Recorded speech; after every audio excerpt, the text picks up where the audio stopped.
Yun mga ka-Scoopy, ngayong umaga mga ka-Scoopy ay magluluto tayo ng bibi. Yung nakukuha nila din kahapon doon sa ilog, yung nabidyohan ko. So dami kasi nilang nakuha. At ito yun, ito yung share ni Deden na isang langgana. Dami. So dalawang beses kasi sila bumalik kahapon sa ilog. Kaya ang dami na nakuha din. So ngayon mga ka-Scoopy, lutuin ko yung bibi, i-adobo. So ayan, abangan nyo mga ka-Scoopy. Ito pala mga ka-Scoopy, kahapon doon nakuha. So binabad muna sa planggana para makalabas yung dumi niya. Kasi mas maganda yung ibabad muna sa planggana, kinabukasan na lutuin. So ito, ngayon lulutuin ko. So papakuluan ko muna. Tapos bubuka yun, bubuka siya. Tapos yun, tanggalin na yung laman niya. Tapos yung shell itapo na. So saka natin i-adobo. So ayan. So ngayon mga ka-Scoopy, isasalang na natin yung ilagay ko na ng tubig para pakuluan, para bumuka siya. So ayan, salang muna natin.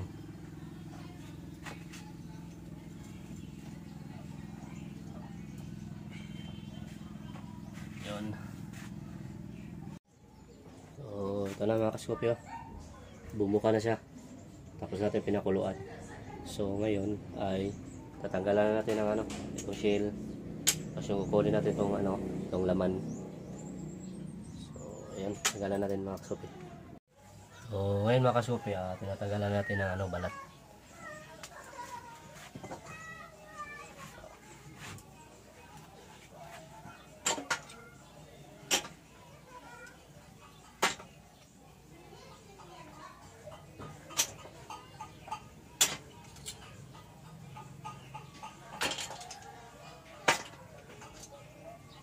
So tanggal natin yung shell niya. So ngayon mga ka-Scoopy ay magluluto na tayo. So ito na yung lahat maliit lang kasi yung yung shell lang niya ang nagpapadami. So ito na lahat yung balatan ko.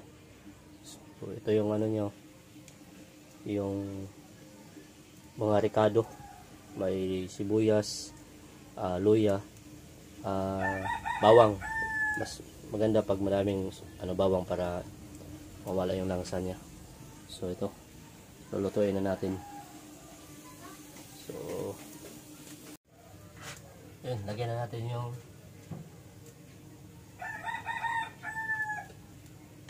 mantika.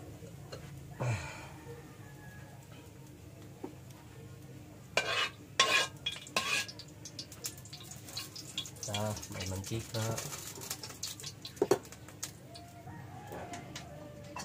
Kaya na yung lagyan natin yung yung luya.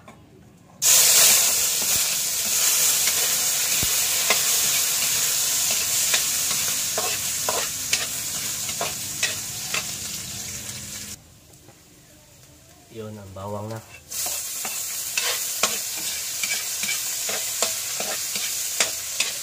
At sibuyas.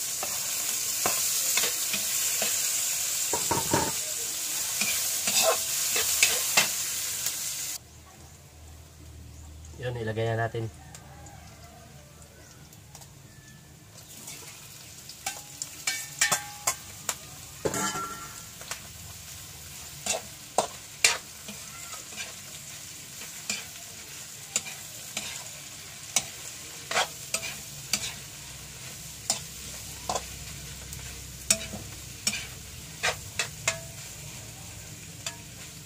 So maya nito, luto na. So ayun, lagyan din natin ng sili o tawagin na katsumba para masarap ang kainan. Nanghingi tayo kay Justin. So ayun medyo mapula na. So papulahin pa natin yung medyo crispy. Tapos saka na natin lagyan ng toyo konti. Tapos mix para sarap yung kainan. So ayan Kaya maya nito pwede na to. So ngayon, lagyan na natin ng kunting toyo. Ito.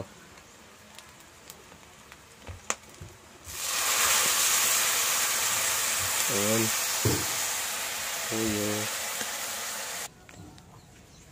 At lagyan din natin ng magic sarap na ay ginisa mix kunti.